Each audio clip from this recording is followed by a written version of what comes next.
fellow dog vibes! I'm Asha Bruja. Are you ready for good vibes and dog wisdom? Let's start!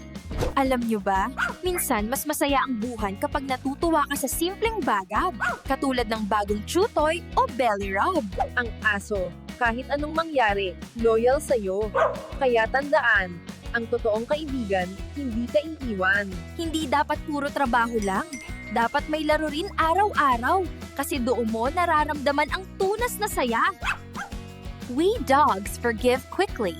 So if there's a quarrel, don't prolong it. Forgive too. Pinakamahalagang dog wisdom, magmahal ng walang kondisyon.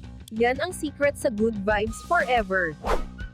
Salamat sa pakikinig mga ka-dog vibes. Tandaan, stay happy at keep wagging!